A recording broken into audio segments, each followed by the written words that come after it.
players and coaches, etc., creating a greater focus and a feeling that each team is a victim of the ref. Rant over, lol. No, a rant he was perfectly entitled. Absolutely, I wouldn't consider it a rant when you agree so wholeheartedly with us, mate. I think you're part of the club. Bravo. Good points there, mate. Yeah. I think the frenzies do get whipped up more and more because there's self-reinforcing commentary on it from all parts that is way more speedily accessible than waiting for the next week's paper letters page of the next week's paper. Yeah. Now you get it surrounding you all the time, don't you? More and more so as well. Yeah. Sarah McKenzie at Scoots28Mac. We wish Sarah well. She's been missing the podcast this week, so hopefully we'll be able to bore her to sleep tonight. Hopefully we're improving your Wednesday night, Thursday morning, Sarah. Anyway, she goes on to say, our great friend Sarah says, "Welcome at Mark Scotter1 to the world of Twitter. Now need him to become part of the Super League Pod family." Well, yeah, welcome on board, Mark. I guess Mark must be brother or uncle or something of Sarah. I didn't get to the bottom. Fucking hell, Columbo, that's some good deductional skills. Have you got any more pearls for us? Yeah, probably. But yeah, at Mark with a K, Scotter1 on Twitter if you want to get around more on the Scoots clan. That's it. You need to get the whole set. Yeah, definitely, and they are a big part of the SLP family, that's for sure. Massive. Lee Whitnell at L Whitnell said, "Not even on the train yet, and I've already got Mendips and a bunch of bleeps in the early quiz." Well, there Smashing you go. It today. Absolutely, you did. I think the second answer was in reference to the Tory party, wasn't it, Mark? I believe so. Yes, there we go. David Powell at St David 2911 said, "NTL." Now then, lads. Is abbreviating it for buying himself more time. I like that. I like a man who streamlines. We talked about Hills last week. The Mendips has already been brought back up, and this time, we also talked about the Three Peaks, didn't we? And David said the top of Snowdon is not much to write home about. Train station ! But the rest of the horseshoe is terrific. So there you go. If you're a walker and you're in Snowdonia, don't just get on the train and go to the top. No. Do the horseshoe. There you are. Fat Boy Rob. At Fatboy_Rob. He said, "Piece of piss. I had to pause it, but I got 6 out of 6 in the quiz. Add NATO in from the general, and I got 7 in a row." No reference to anything else there. No, not at all. Nice musical bonus at the end of the ep, by the way. Yeah, I realised that I didn't actually have on my computer at the time of putting this all together, the show last week, a proper recording of the Killers. All right. So I found like a acoustic recording that I did have. See, I'm going to have to go back and listen to the very end now because I thought, I know what's coming now. Yeah. Oh, super. I've got a song in mind for the end of this week's show. Will it be Radiohead? Probably already mentioned it. Will it be Radiohead? Very good. Obviously not a recording from last night, but I'll find some. I'll dig something out. I'm sure you'll be able to find a little drop of Radiohead for us. Howard Mayers at Howard M 1978. New one on me, this Howard. So and me as it happens. Thanks for getting in touch. Howard said, "Pretty sure I got talking to Tom in his wire jacket after the Dewsbury game on Wednesday. Interesting chat at the bus stop. Hashtag up the Eds." Does he mean Tom Eckley 99, perhaps? That's the only thing I think. Howard, mate, it definitely wasn't me. But great to have superb to have a bit of that, absolutely, and he's an Oldham fan as well. From people in the Championship, because that battle at the bottom of the Championship is really good. I mean, you're probably out of that, but the rest of them, it's really going to be interesting. Really going to be interesting, definitely. And the more Championship fans we have on board, the better. And Howard, we want to keep you involved with the Super League Pod. Yeah, so just because it wasn't Tom, and maybe at some point we will bump into each other at a bus stop. Yeah. Who knows? But to clarify, definitely not. Tom's not a Warrington fan. Not a Warrington fan. I don't make a habit of hanging about at bus stops in Oldham or Dewsbury. John Scotter. More of the Scotters. At John Scotter 15, he said, we talked about my wedding last week a little bit, didn't we? And John said, "Wedding table after Hills, pa. Scoots named hers after the 2005 Cup final team plus the absent Sean Briscoe." There you go. And then Sarah got in touch to keep us fully informed that the top table was Uncle Two Skulls himself, John Keir. John Keir table, that is fantastic. There you go, brilliant. I did reply and suggest that I had too many finals to pick from. Yeah, I know, I saw you getting a bit bantery with it. I did, in all seriousness, run the idea by Emma that it would be the 2010 Grand Final winning side. Yeah. And the top table would be, and I believe we might have had 13 tables actually at the wedding. Right. The top table would have been Sean O'Loughlin. Yeah.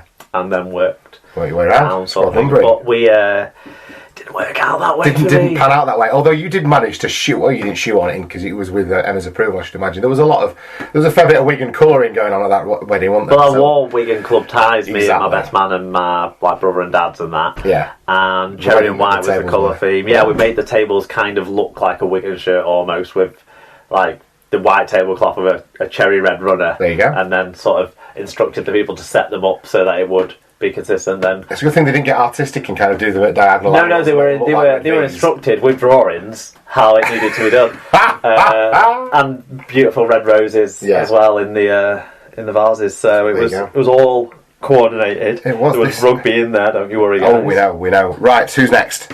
Dr. Bob Phillips at Dr. Bob Phillips. He said yes, 100% on the quiz.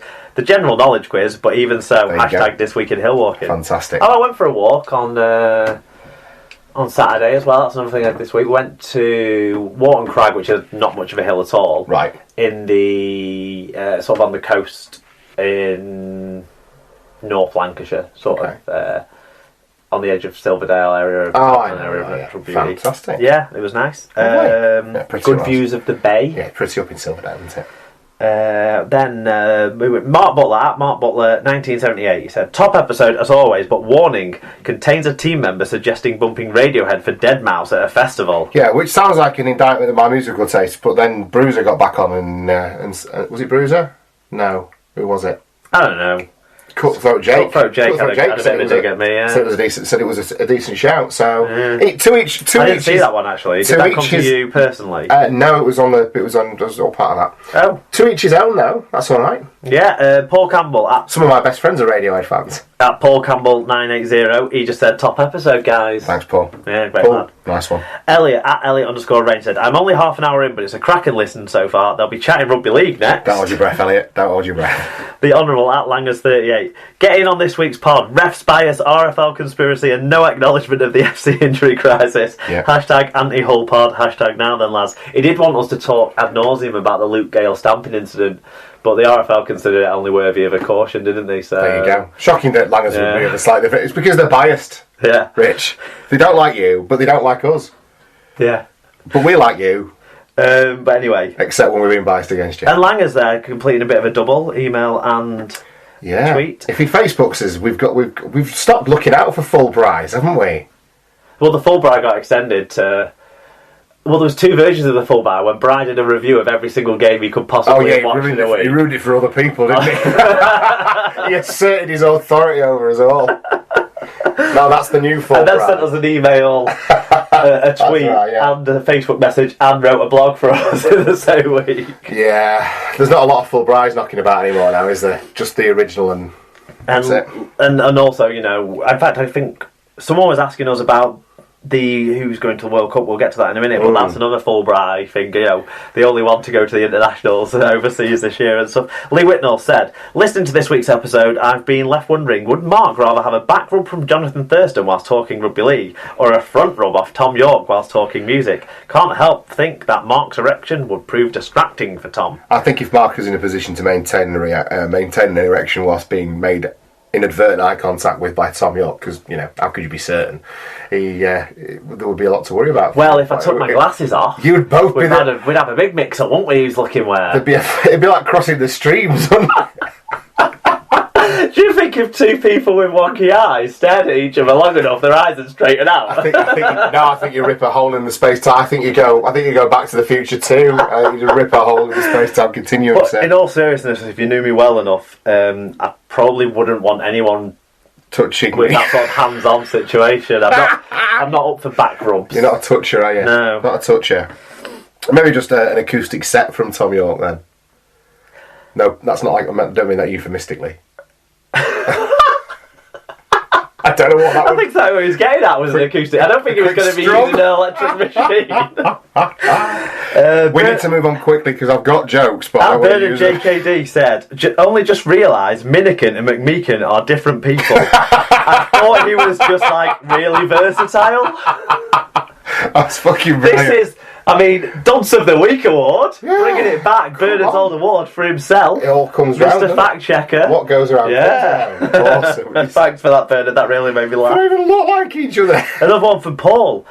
He said, with the Rugby League World Cup coming up, what are the chances of SBW coming back to Rugby League? Fucking pretty high now, I'd said. Well, he hasn't got the fuggish simplicity of Rugby League out of his ways, apparently. Exactly. You know? So there you go. By doing things that are entirely outlawed in our sport, apparently, is our sport's fault. Listen, Sonny B. Williams I'm not going to talk about Rugby Union, but Sonny B. Williams' sending off was pivotal in that game, but it was far from the only reason that the All Blacks lost. And I think they didn't lose. Oh, yeah, they did lose. Yeah, they Sorry. did. Moral victory, because, you know, they apparently were dominant over... Yeah, I took a scoreline victory over a moral victory most of the time. I didn't watch the game at all, other than the clip that someone shared of some knobhead questioning whether it was something to do with his rugby league background that he put that. I'd have him back in heartbeat. I love Sonny Bill Williams. Well, yeah, but I don't know if he'll... well, he's not going to be back for the World Cup, that's for sure. Of course not. Okay, Neil McEwen said, at Neil McEwen 4600... Now then, lads, another good episode. For 150 episode, you should record it at Babe Station, seeing as Tom is an avid viewer. Right, first of all, I'm not an avid viewer. Now, I know that's tongue-in-cheek because he's done winky face, but we're all men. We're not all men, but we're all adults here. And we all know these things exist. That's the only thing I was saying. I feel like there's some people out there, sheltered people, that might not know. I mean, I'm picturing in my head our crocheting guild, the SLP crocheting guild of Sarah Mackenzie and... Right. You mean Whichwood Lady Jerry Wright? I can't feel that. I think that under those crocheted blankets beats the heart of a lioness in both those cases, and maybe so. But that doing him a disservice. I think you're making far too many assumptions. Darts at Mitchell Darts said, got the main three in the quiz, but I tapped out early this week. Every credit. I think, Chris McKeown. Chris McChristmas said, at Chris McKeown80 on Twitter if you want to follow him. Said, listening from not so sunny France. At least the pod makes up for it. It's only right to blame the RFL for this weather.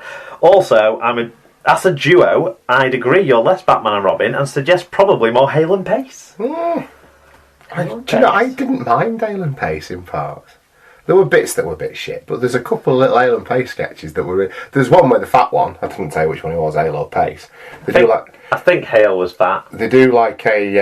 I don't know. They do like a rip-off of... do you remember in like the early 90s and late 80s, those BBC travel shows were all put, like Wish You Were Here and things like that. They do a rip-off of one of them. He's gone to Spain and he's doing a review of it. And he keeps getting it wrong, and he keeps asking him for another take. And every time he does a take, he says, and of course, let's not forget the famous Spanish hospitality, and then has a sip of his wine. So you see him getting progressively more pissed. So at the end of it, he's just sat sort of slurring his words in front of the camera and going, Spain! I love it! And he's just... Again, I'm explaining comedy things that I've seen, and it doesn't come across as very funny, but it used to crack me up as a kid. Dave Cantrell at Dr. Hideous got in touch with us one evening last week to explain he missed his train because the referee is a blind, biased knobhead. There you go, absolutely. I agree, but... It's not just the RFL, it's TFL that don't like you too. Yeah, well, probably because, they're biased against any train goers, though. Chris, no, we're done, Chris. Yes. Tyler Casfan at Fev Tiger said, so, Super League Pod's Mark can't think of anything more boring than Formula 1. Using more boring than F1 as a hashtag, can you help? For me, American football.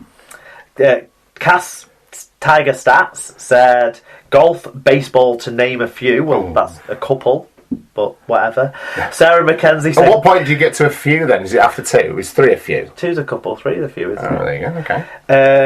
Sarah Mackenzie said golf. Kev Dyson said rugby union. Wakey White said golf, 99% of TV, and Jehovah's Witnesses. Ah. Bob Phillips said 14-year-old girls nattling endlessly about hashtag PLL while you're cooking. What the heck is PLL? I think it's that Pretty Little Liars that's on Sky Atlantic. Oh, right. Reese Witherspoon's in it. I've seen adverts. Never watched it. Okay. Lee Whitnell said snooker, darts and golf. Basically any sport where being fat and pissed isn't a disadvantage. Oh, and horse dancing from the Olympics. Shite. Oh, I don't know. It does make ketamine look pretty fucking brilliant though, doesn't it? And Elliot Wrench said, for me, They are cricket, union, gridiron, golf, and people with no sense of humour. Yeah, but Elliot's into his motor racing, so he's probably a fan of F1, isn't he? Well, I had a bit more of a thought about this, because at the time it was, you know, just there, and things that I think now are Sky Sports News through the night coverage. Jesus. Indie racing is even more boring. Is that